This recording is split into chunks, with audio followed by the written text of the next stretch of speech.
This episode is brought to you by Fuli Gemstones.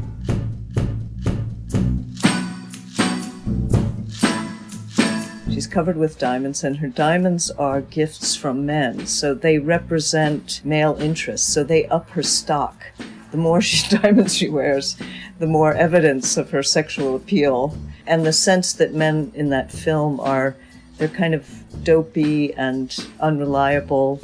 But the diamonds are not unreliable. The diamonds will be there when the men are gone. I'm Carol Woolton, the voice of jewellery. Welcome to If Jewels Could Talk. I'm an author and broadcaster, and the woman who initiated the role of jewellery editor at magazines like Tatler and Vogue.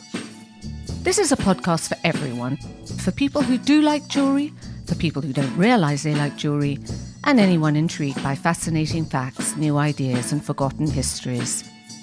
So join me as I tell sparkly tales and meet all sorts of people, delving into 4 centuries of jewellery culture and investigate what's happening now.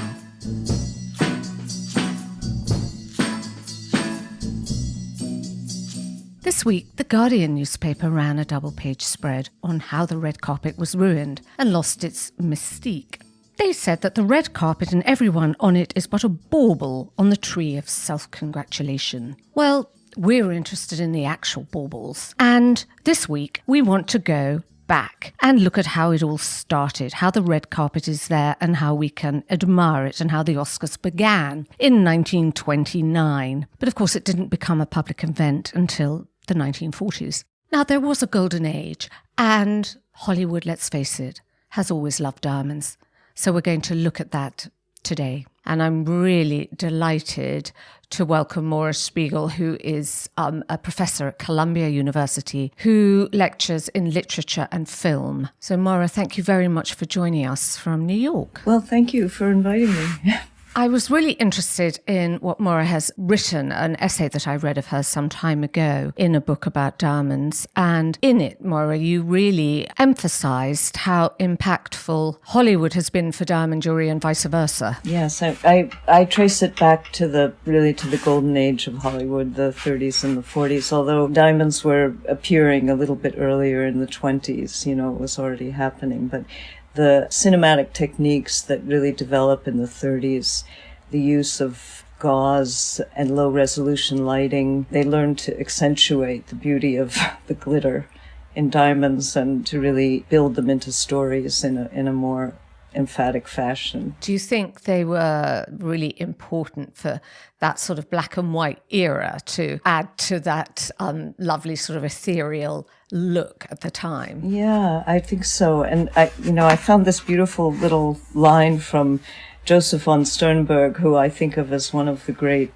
directors, treated, Marlene Dietrich with such remarkable finesse and so forth. He says, "Glamour is the result of chiaroscuro, the play of light on the landscape of the face, the use of the surroundings through the composition, through the shaft of the hair, and creating mysterious shadows in the eyes." And I think this element of glamour, we can't really talk about Hollywood without talking about glamour in this period. There's a lot written about the idea of glamour, and it's a word that really doesn't come into currency until the late 19th, early 20th century. With the rise of movies, it really takes on a very particular meaning. Its old meaning of sort of a magic spell and illusion is really what movies are. So the idea of building glamour into this world of illusion and magic makes such a beautiful melding, and diamonds had a real place in that. That's so interesting, because it's sort of not how we use the word glamour now, is it really? We sort of tend to skewed off into looking rich. Right. Hasn't it? As opposed to, as you say, that's like magic.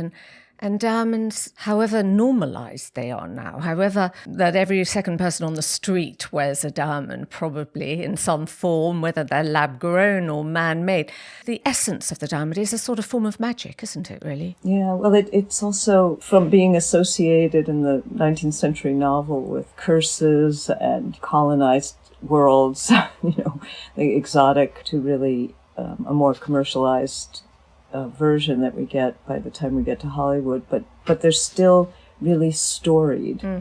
Diamonds they have story behind them. Sometimes the story is deliberately obscured, as we see when we get to the phase where people are becoming aware of blood diamonds, right? People don't want to know where they come from. Yes. It's sort of the best and the worst in human nature, all embodied in one thing that slightly fascinates us. Yeah, I think that's true. And we see that in films later on, when they start moving away from diamonds as being ornaments for women to being sort of this portable property that is so powerful and also can be used. I was thinking about Diamonds Are Forever, the James Bond movie. The diamonds need to be retrieved because they're building, a space laser, familiar word these days.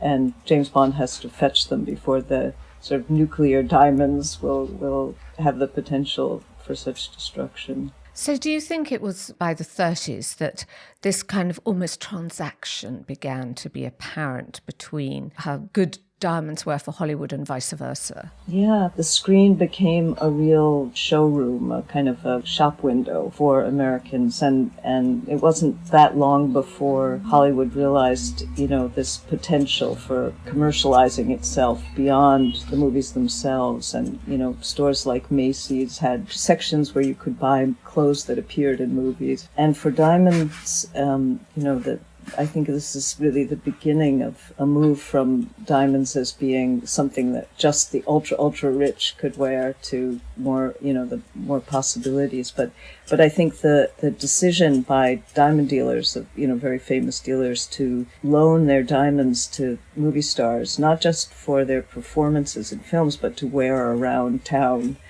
was a way of self-promoting. In the films, they would have their names credited at the end of the film, along with the fashion designers and so forth. And so Americans came to know all of these names as if they were household names, Cartier, Tiffany's, Van Cleef & Arpels. Harry Winston. Yeah. So before the stores began loaning to stars, stores were loaning to movie sets and studios. Yeah, and it is, it seems worth mentioning that this is the era of the invention of the star system, the invention of movie stars. In early films, in silent films, they didn't even put the names of the actors onto the film. And fans would write in and say, we want to see more of that actor with the curly blonde hair, and so they figured out, wait, we've got this thing called we've got this thing we can turn into something. And they started really branding these stars, these people. And then you get, again, the invention of glamour with things like Pickfair, Mary Pickford and Douglas Fairbanks Jr.'s famous mansion, the first home-owned swimming pool. And their home as this kind of elegant fun fair that was really a place where people, gathered and enjoyed their glamour together. But it was really creating a new notion of what, American wealth could mean. And it came with fame and with all of that, the magic that was associated with the movies. That's amazing. So they had the first home-owned swimming pool. Yeah. That's extraordinary. And their house was full of make-believe, like a movie set. They had a saloon, like an old-fashioned... They built a saloon into the house. I mean, it was full of fantasy. And mimicking the movies at home, taking the job home with them at night. Who do you think benefited more from this synergy? Do you think it was the diamond industry? Because, I was looking today ahead of our talk, and in the US, the diamond industry is worth like $96 billion. Yeah. And do you think that was set at that time, really? It sort of set it in motion? I'm not 100% sure I can say who benefited most, but I know that the diamonds, the fact that the diamonds were real diamonds, and everybody knew they were real diamonds they were looking at in the films, added a kind of prestige, because diamonds were, I think people thought in those times that diamonds came from France, they seemed to be associated with European royalty, again, not with, sort of colonial endeavors or South African diamond mines. This sense of the prestige of diamonds, their, connection to New York, as distinct from California, So the prestige of the diamonds certainly had an enormous effect, as well as just the beauty of and the pleasure of them. But I think, the idea that women who became quickly sort of the primary target for movies by Hollywood, they knew they had, women. Certainly it was a huge boon for the business end of things. It was already conventional to have, a diamond in your engagement ring. That had already become conventional by the early 20th century. But why it becomes explosive to the point where every woman gets one, that idea. Democratizing the whole thing. Yeah, well, I guess it's like the eyes of the world were then focused on that part of America, weren't they? Fashions came from Hollywood.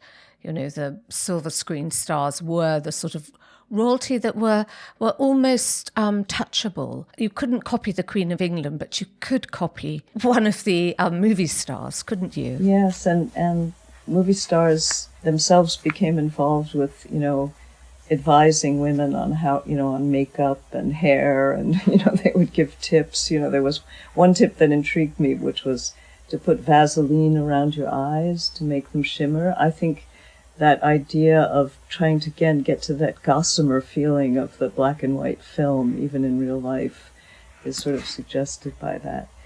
So there was this notion of stars being inaccessible, but somehow you could mimic them. Especially, I think, for immigrant women who were becoming American, It was a way to style yourself and understand your American femininity. That tip about Vaseline sounds like someone getting ready for their close-up. It doesn't sound like real life. You'd just go out looking greasy, wouldn't you? But unless the camera was in a particular way to capture you. Do you think that the fact that they were genuine diamonds, as you've mentioned, is very important? Because I was quite interested that recently, on both sides of the Atlantic, everyone's gone crazy on Bridgerton, the historical dramas, and in it they've replicated this sort of idea of excess of jewellery. And of course, none of it's real, it's all fake.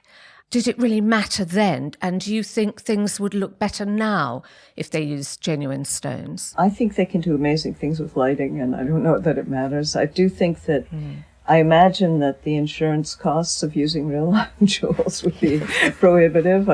I'm not sure, but yes, on location somewhere in the middle of nowhere. Yeah.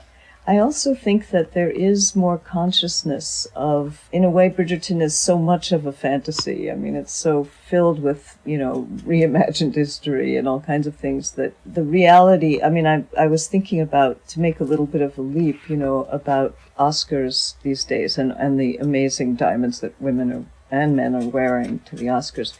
But they're not wearing new diamonds. They're wearing old diamonds. They're wearing sometimes even antique diamonds. They're wearing estate diamonds, pieces that have, again, stories, but they're the feeling that there's something maybe a little bit troubling about diamonds, real diamonds these days, and that there's a greater awareness of that in the public imagination a little bit more, at least in the world of movie making. Mm-hmm. And you wrote that you thought that the fact that they were genuine diamonds in the golden age of Hollywood was really important to break through to sort of a second illusion that was the viewer's fantasy.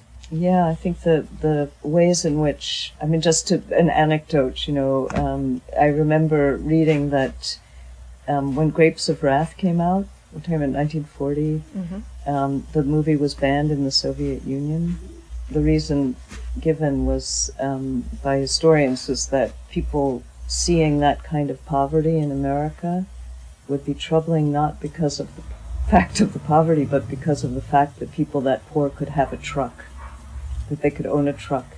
And that often when people in the Soviet Union watched American movies, they'd come away saying, "Oh my God, that teenager has a phone in her bedroom." Again, so this sense of what the secondary messages are of movies, the sense of both literal value of, the literal value of things versus sort of symbolic and ritual value that Hollywood stories portray. There is this sense of there's so much money there, and the desire to have the real thing. So do you think then that filmmaking keeps pace with our real desires and how we're living as well as our desires? Call it the desire machine, Movies are a desire machine, yeah. And I think that's true. Yeah, I do think that we see these evolutions, certainly. It's interesting, the Bridgerton phenomenon, again, a kind of, let's revise history to include everybody. It's very beautiful in a way, but it's also a fairy tale, yeah. Yes, you're right. It's a sort of fairy tale of the past. It had such an impact over here, I can't tell you. And the crown, I suppose, as well, the jewellery in the crown and how they sort of reimagined it without using real jewellery was quite clever. I think the costume designers, we had Ellen Moroshnik on, I think our very first series, and this is now our 6th or 7th. I think the work that those costume designers do is really quite brilliant. It is, and the reconstructions, and I was seeing how a lot of the jewels in the show are now being remade and sold, yes, commercially. Reproductions of the reproductions. And actually Bonham's here, the auction house, just had a big sale of a lot of the artifacts from the crown, and in that was all sorts of jewellery, paste imitations of things they had worn, some of the royal family had worn, as well as what they might have worn. But you said that stones didn't automatically confer glamour. It depended on the actress who was wearing it. Yeah, well, I think the great movie stars had a way of expressing themselves and expressing their sort of character, their personality, so beautifully through their relationship to their diamonds. You can see it. It's wonderful. And, I think of Marilyn Monroe, who feels the way they film her as well, but it's sort of like she's being warmed by the diamonds, in Gentlemen Prefer Blondes. They're they're not cold. They're totally warm. The way that she is, they really speak to her whole expression of her embodiment and the way in which she lives in her body. I love the way Greta Garbo sort of seems to feel kind of slightly, I don't know, they're almost like chains on her, she transcends them. She transcends time. And you see again and again the Katharine Hepburn sort of doesn't care about them. There's a whole sort of personality in the way that they wear them. And I think that is part of the skill of being a great actor. Do you think that's partly because moviegoers got to know their characters? Katharine Hepburn being a tomboy, so she would look like she had dressed up deliberately to wear the diamonds, that people felt they knew them, whichever character they were playing. Yes, and they really did, build their characters through repeated, stories that kept emphasizing those character traits again and again. And it was a big step when an actress would deviate from their traditional role.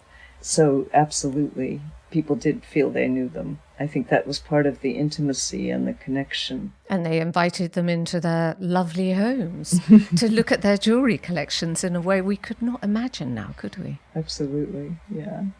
I mean, I was in Palm Beach last week, and there was, I won't say who it was, but a major Academy Award-winning actor who happens to love jewellery and watches. And so I asked if he would just come and have a general chat on the podcast about what he liked about jewellery and watches. And he just said, I just can't. The risks are too great. How interesting. It is striking to me that men have begun wearing not just fancy watches, but really pendants and wearing diamonds also to the Oscars. And the Oscars being sort of the last, along with several other award shows that have now become, bigger and bigger, sort of the last vestiges of Hollywood glamour, right? But you can't imagine now talking about actresses expressing themselves through their jewellery. Well, maybe a little bit at the Oscars you could. I mean, they're so deliberate in the choices they make.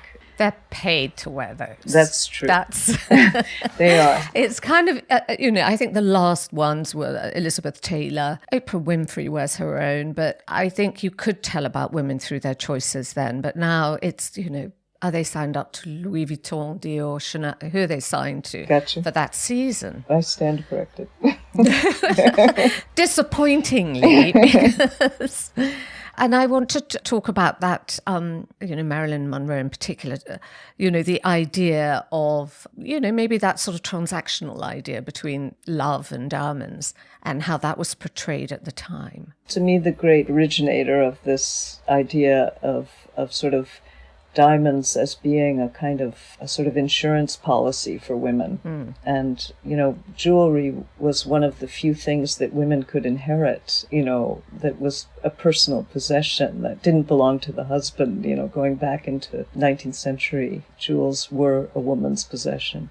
But that idea of Ismay West, who in fact in real life loved diamonds and collected them. And she wrote and produced her own plays and films, and she just take things off her arm to make a play. She just remove a few bracelets. What, to finance them? Yeah, that's amazing. But she really, She Done Him Wrong, she plays it up so beautifully. She owns a saloon. She's set sort of in that early 20th century world. She's a saloon lady, but she's covered with diamonds, and her diamonds are gifts from men, so they represent male interests. So they up her stock. The more diamonds she wears, the more evidence of her sexual appeal. And it's quite wonderful. And the sense that men in that film they're kind of dopey and unreliable. But the diamonds are not unreliable. The diamonds will be there when the men are gone. And they're the things that ensure a woman's security. At the end, she's betrothed to a very young and not yet formed Cary Grant, who plays this very stiff kind of policeman who is redeeming her at the end, and he proposes marriage to her, and she's got all these diamonds on, and he's going to have to take away those diamonds because of legal matters. And so he gives her this little tiny, tiny diamond to put on her finger.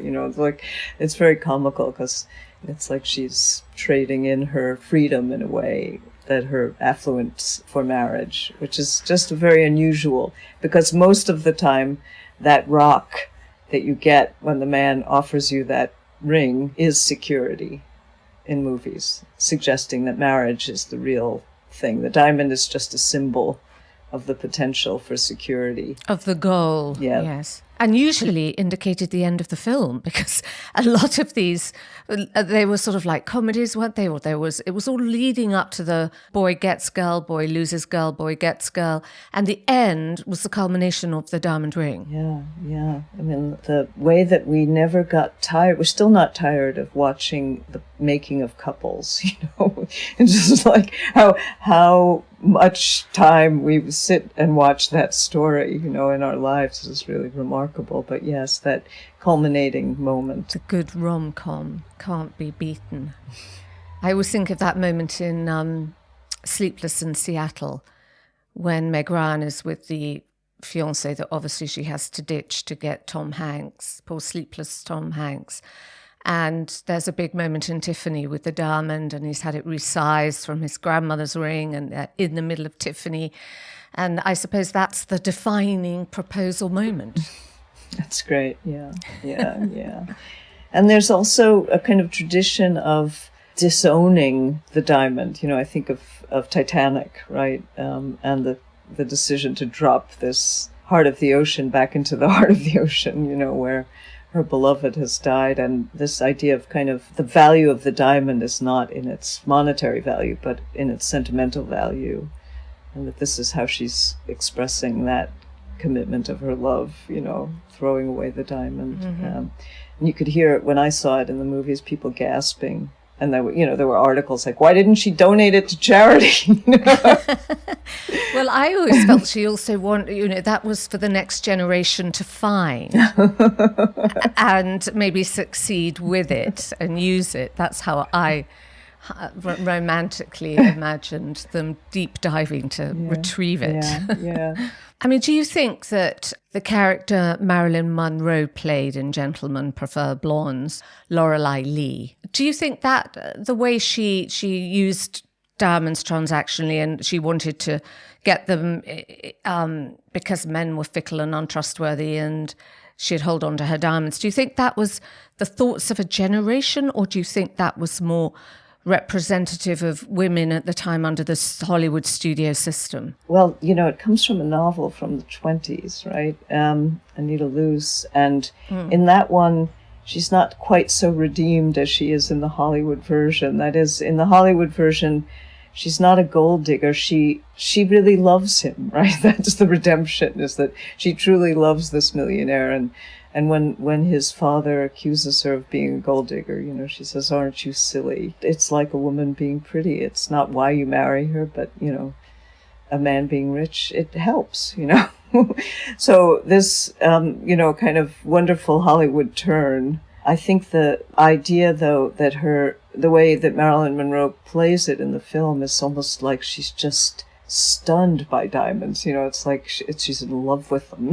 It's just like she's mesmerized by them and delights in them. In some way, I think the emphasis is less on her wanting the security and more on her being innocently loving them, which again is very different from the novel, where she really is a gold digger and she's very funny and uncomplicated on this matter. Yes, Marilyn Monroe played it in a way that was so naive. It was hard to look at her badly or criticize her for it, wasn't it? Absolutely. So we don't see so many of those proposal moments or trying to get the diamond ring now, do we? I mean, female equality, empowerment, the Me Too movement.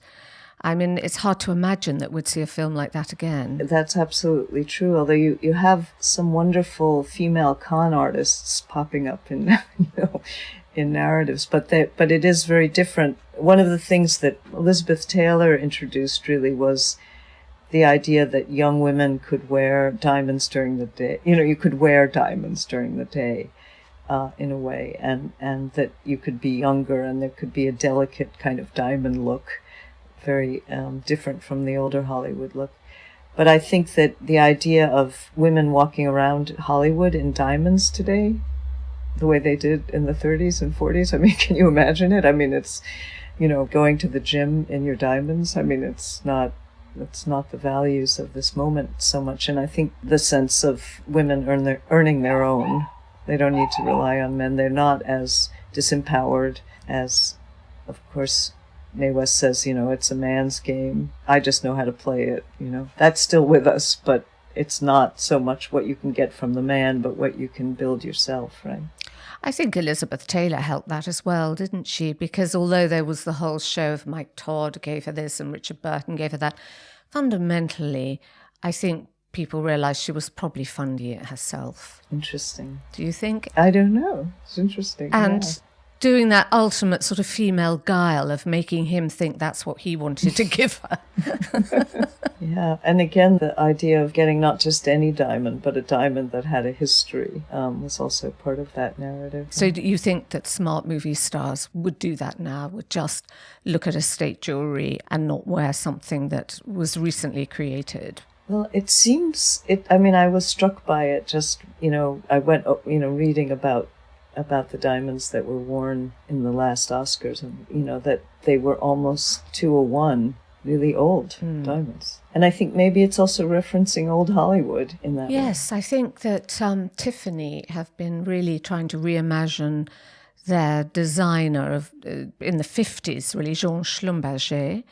And I think that really resonated with that style. And then we haven't had it over here, but Feud, the Capote and his swans story, I think is all old verdura in that film. But we haven't seen it yet over here, sadly. It's fun. Lovely jewellery. Yes, and amazing. The whole female presentation is quite remarkable. And it's not, you had Mad Men, recreating the 60s look, but this is the real fancy look of the 60s. So it was something I hadn't really seen before. The real Upper East Side look. Yeah. So, yes, the sort of idea of extravagance has gone. And you said that really diamonds answered the question of what women wanted, but then that wouldn't answer that question now, would it? I wouldn't totally discount it, but it isn't part so much of kind of our national narratives in that way, So still the desire and fantasy jewelry plays into that. Yeah, I think so. That's good. Because I was trying to think before we spoke about when I last saw significant jewelry on screen in a movie, and I was finding it hard to think in all these ones at the moment that are on the awards circuit. The ones that are set in the contemporary stories. The contemporary films. Yeah. Yes, Yeah. yes. Well, it's not a time of representing glamour. It isn't. But do you think people are happier to see jewels and diamonds in the role of being stolen or in heists rather than being worn as glamour ornaments? Yeah, I mean, they're just such a remarkable object, with so many meanings. I mean, they just continue to be useful in the construction of stories. I also really love the convention in Hollywood films, mostly of the mid-20th century, of, the diamond thief, the jewel thief, as a ladies' man, right? I mean, steals diamonds, but also sort of steals women's hearts and, becomes sort of a kind of superstar in a certain way for his relation between, to women and to diamonds. Yeah. Like Cary Grant into To Catch a Thief, yeah. To Catch a Thief. And is it Peter Sellers at the end of Pink Panther where he's lauded because people think he is the jewel thief? Yeah, he comes out onto the street, and it really reminded me of, the reaction of the world to the Beatles. I mean, it felt very much in referencing that. And so what attracts us to a jewel thief, do you think? When we wouldn't like it if they stole anything else. That's one I'd really have to think about. It's sort of built, it's constructed in the stories in a way. I don't know if it's a fundamental truth. You know what I mean? But there's also, the heist film is always showing very cool men. They're cool, they're calm, they can steal Topkapi. You know what I mean? That sense of having finesse and being suave and being able to move in very elegant ways, and pass into worlds that they don't really belong in some way because of their elegance, maybe. Some of that. And surprising. There's a sort of, I suppose, in To Catch a Thief, she's rather entranced by him because he's a challenge. He surprises her. Yes, she loves the challenge. I think she also is in a kind of struggle with herself, being kind of a newly minted millionairess. Is she real or is she fake? What's real and what's fake? She kind of plays cat and mouse with him in a way. One of my favorite moments in the film is when she doesn't wear diamonds except for one scene where she's tempting him, and the whole idea of that. She's pretending that the seduction of him is through the diamonds rather than herself. Grace Kelly's a gorgeous person. What Hitchcock does is so amusing because he puts the light onto the diamonds and darkens her face as if Cary Grant is immune to her beauty and her perfect charm, but is only attracted to the diamonds. And it's saying something about Cary Grant too there, that he's somehow above female wiles, he can't be drawn in that way. And then wonderfully there's a fireworks display happens outside the window, really echoing the diamonds. It's very beautiful. I hadn't thought about that before, the fireworks. I'll have to go back and look at it. Hitchcock was very clever, wasn't he? With all those illusions that he created. And I guess the diamonds were part of her cool, detached character. They kind of mirrored that, didn't they? Yes. And then how amazing that she ends up becoming the princess, the queen of this part of the world where that film is made, right? Yeah, she has such remarkable regal presence, yeah. Amazing. And then, of course, they've been protagonists or used in plot devices in a lot of war films, either as people fleeing, emigres, using diamonds for survival, or you talk about the Schindler's List. Yeah, portable property. In movies, you see them hidden in all kinds of amusing fashions, in toys, in hems of clothing. But, in Schindler's List is, of course, painful, people actually swallowing their diamonds. That sense of how do you hide them? Mm. And then the scene that's very striking with diamonds is when Schindler tosses, I don't know how many diamonds, like a whole little bag of them, onto a commandant's desk to trade them for a trainload of Jews, his his Jews, his Schindler's Jews. Sort of what's a human life worth? You also alluded to the Laurence Olivier when he played the Nazi commandant. And I think that scene, it's like everybody who ever has seen that movie and goes to the dentist thinks about that scene. It's a kind of a great movie, Marathon Man. It's amazing. They end up in this sort of waterway in Central Park, right? And Dustin Hoffman, who's astonished that this man is willing to do all of these terrible things just for these diamonds, right? And he just starts tossing them at him. And they're standing on grating, and so the diamonds are falling into the water and just slipping away.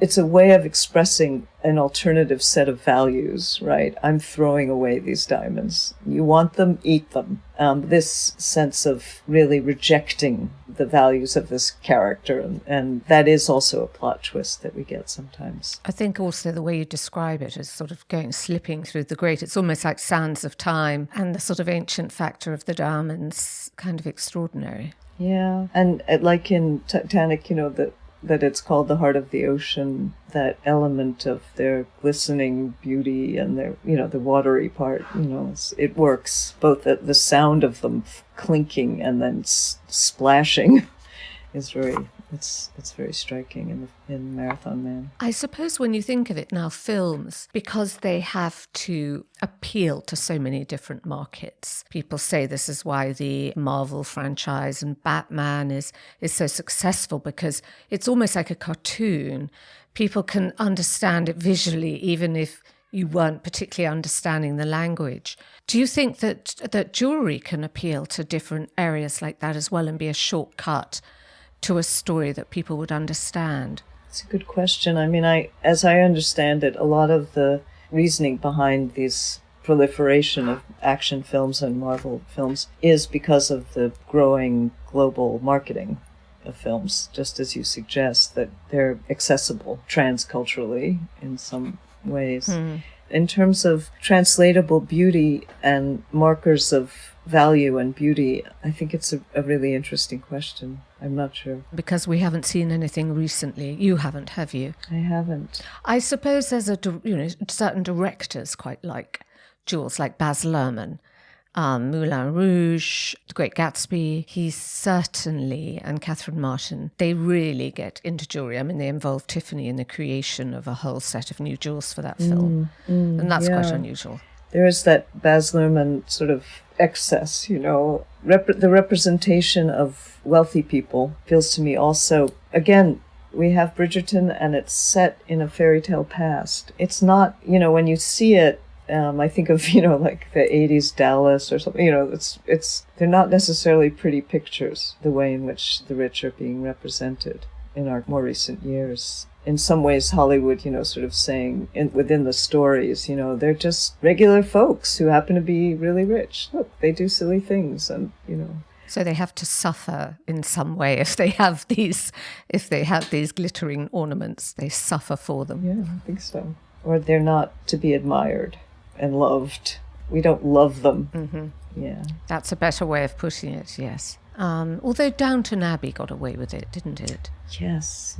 But again, in the past, historically. I think, it's the current, and that choice to go to the past to show those worlds. Do you think that's more visible now in on screen in music videos and rappers and music stars than actual Hollywood stars? Yeah, well, bling, right? It's been around a while, and I remember being surprised the first time I saw a man wearing a big diamond earring. That was a surprise, and that the masculinization of diamonds and the masculinization of jewelry is a really interesting move. And like many things, at least in American culture, it comes out of Black culture. It sort of migrates. It becomes fashionable and permissible, things that weren't done before. I was noticing, one of my favorite actors Paul Mescal, wearing this beautiful floral. Yes, and he had a Cartier brooch on at the BAFTAs last week, which I'd just seen in Paris in January, because it was presented for couture, and then Paul Mescal chose to wear it. It's very clever, very geometric. Just on the lapels, it's almost like they've now gone on to lapel, instead of actual brooches pinned. There's something coming down the lapel, almost like embroidery, but it's jewelled. So it's sort of creeping around their dinner jackets and tuxedos. And I think sometimes the men look rather more amazing than the women, actually. It used to be, do you remember tie clips? Yeah. And those sometimes were, and pinky rings. Where men wore those things, and then of course the watches. Yeah. So they were very limited, weren't they? And now they're not. I feel that the women limit themselves, probably for the reasons that you were saying. I long for Cher to come in one year again and just wow us all. It's interesting. There's a little bit more conservative. Definitely. Yeah. I suppose the change is that Hollywood's and diamonds are still linked, but now it's from a distance on the red carpet as opposed to actually on film. Yeah. Those are performances, right? People love watching those red carpet scenes, right? And enjoying these vestiges of great glamour. And do your students, do they ever reference jewelry in film or literature? Do they ever talk about it as something that's old-fashioned and in the past, or something that excites them now because they don't see much of it? They're not so keen on black and white movies. You have to really sell them. So in terms of that old idea of glamour, it doesn't resonate for them in the same way. At least that's been my experience, although they are very movie star and celebrity conscious. Forget about it, hugely. So they like colour. They want coloured films, yes. They always refer to films that are in black and white as that black and white film. It's always, although films like Roma, The Lighthouse, they're kind of a little bit interested in the way people are using black and white now. But I've been really contemplating doing a course on films of the 30s and 40s. But wondering, will students come? I don't know. Do you think that we'll continue to go into movie theatres? I do hope so. It's so different, When I've gone recently, with very few exceptions, the theatres are almost empty. Occasionally there's a full house, I know. But it is different, if you go, and I went to see The Holdovers in the theatre, you do concentrate, you do get the full resonance of that film without interruption, which does make a difference, rather than being at home. And seeing it with a room full of people is also really different, feeling other people responding and reacting. It changes it. And the sound is so great. Do you have a favourite diamond moment on screen? What is your favourite? Do you have a favourite film? Do you have a favourite moment? I really am a huge Mae West fan. I just adore her. Just as a human being, she's such a surprise in every way. I love Diamonds Are a Girl's Best Friend. That great dance number.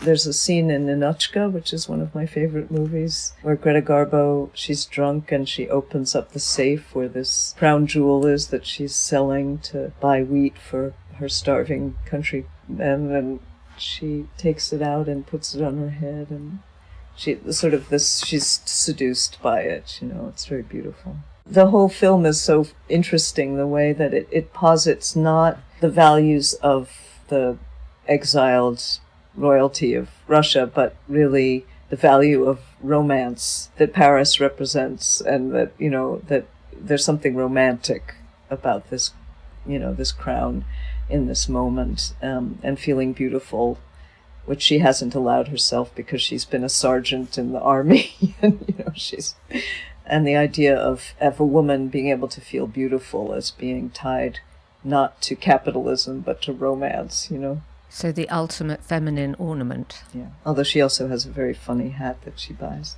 Maura, thank you very much indeed for sharing your thoughts. It's a pleasure. Your very thoughtful thoughts on this subject. Thank you for your thoughtful questions, and it's very nice to meet you.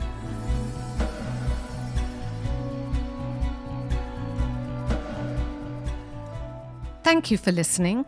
For this and other episodes of If Jewels Could Talk, please go to our website, carolwoolton.com/podcasts. Do share it any way you can, and we love to have a rating and a comment. And we have a new YouTube channel for you to investigate as well. Join me again for the next Jeweled Nugget, and we'll be talking more about Hollywood, diamonds, jewels, the Oscars, and in particular, we'll be looking at some actual jewels that have been owned and worn by movie stars, both on and off the screen, and what happened to them. So join me then, and thank you for listening. Bye-bye. If Jewels Could Talk with Carol Woolton is produced by Natasha Cowan, music and editing by Tim Thornton, graphics by Scott Bentley, illustration by Jordi Labanda. You can find our sponsors at fullygemstones.com and me at carolwoolton.com.